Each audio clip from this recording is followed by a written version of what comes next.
Here's a guy who thinks he has a brilliant proof that a God exists. Hey guys, I'm Charlie, and this is my channel WorthyTube. Today I'm talking about my book, The Undeniable God, A Simple Defense for Christianity, and more specifically, I'm going to focus on how our universe must have been created by God to exist. So it's an argument from my book that is really fun, so I'm excited to talk about it. So the argument goes like this. Every finite thing must come from an infinite and eternal source. Completely baseless premise. Why must that be the case at all? Why couldn't a finite thing exist on its own? If an infinite thing can exist on its own, why can't a finite thing? This is a sad ripoff of the Kalam argument, the first premise of which is everything which begins to exist has a cause. The problem with that premise is that it assumes that anything which has existed for a finite amount of time must be contingent. Its existence must be dependent upon something else. The reason this premise is inferred is because it seems counterintuitive to think that something can just pop into existence without any cause. However, to pop into existence, there has to be some kind of pre-existing existence to pop into. Before the Big Bang, there was no existence for the universe as a whole to pop into. So the fact that it is both causeless and finite in the past is not the same as saying it popped into existence. As best we can tell, the universe, or at most the multiverse, is all there is to existence. So what would it even mean to say that something exists independent of the universe or multiverse that can create it? This guy changes the first Kalam premise to something that seems even more nonsensical. The universe is made of finite things. Therefore, the universe must have an infinite and eternal source. Now, since God is the only thing that could be infinite... What do you even mean when you say that your God is infinite? He's obviously not infinitely big if he exists independent of space, especially if space itself is finite. He hasn't existed for an infinite amount of time because time itself is not infinite. There must be a God who created the universe. So let's define a couple terms real quick. Infinity is the idea of something that is boundless or limitless. Something infinite cannot be measured. It's kind of like the idea of eternal, which is something outside of time, meaning it's always existed. Something that's outside of time would be something that's never existed. To say that something has always existed is to say that it has existed at all points in time. The universe, or multiverse as the case may be, for example, has always existed. There has never been a time when some universe didn't exist. What would it even mean for time to exist without a universe? Keep in mind that no physical thing could be infinite or eternal because every physical thing can be counted or timed, so it's disqualified from being infinite or eternal. On the other hand, something that is finite describes all physical things. It's the idea that something is limited, meaning it had a beginning. It is also countable. It can be measured or timed. It's actually the opposite of infinity.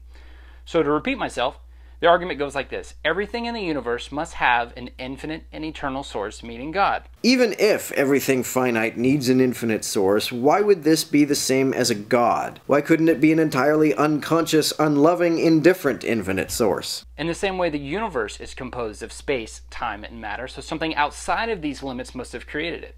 To say it another way, something beyond the universe must have created the universe. What does it even mean to say that something is beyond space and time? Beyond is a spatial orientation. Something can only be beyond something else within space. It is to say that it occupies a space that extends over a limit. Saying that something is beyond space is a contradiction in terms. And since God is the only being that could exist outside of the universe, he is the only one that qualifies. Again, how does something exist outside of space? Outside is another term that presupposes a spatial orientation. What would it even mean to say that something exists if it doesn't have extension and/or location in some kind of dimension? That seems to me to be the very definition of existence. To sum up, because the universe is finite, something infinite must have created it, and since God is the only possible infinite or eternal source, he must exist. How do you know that an infinite or eternal source, whatever that even really means, can only be something that conforms to your idea of what a God is?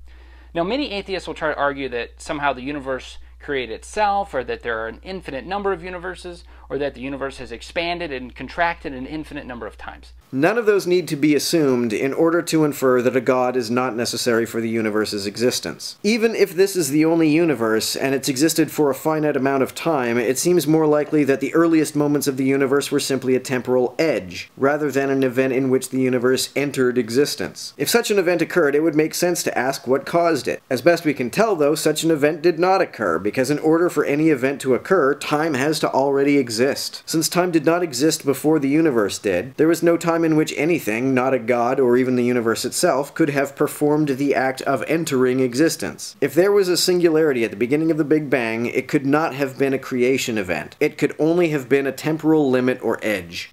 Now, basically, they're trying to say that somehow the universe has always existed.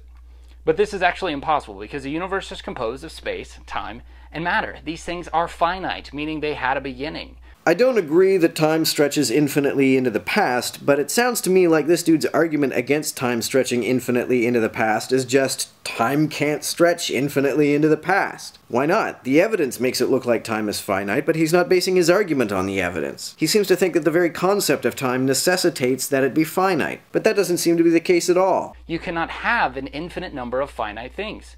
At one point, the first finite thing did not exist. What point would that be? Along what dimension can you plot this point? At what point did the universe not exist? A point is a location, and what would it even mean for a location to exist without any space or time in which to exist? As best I can tell, there can be no point at which time and space did not exist, because time and space are the dimensions by which points are defined. You can't say that there was any real point at which time and space did not exist, because points can't exist without time and space.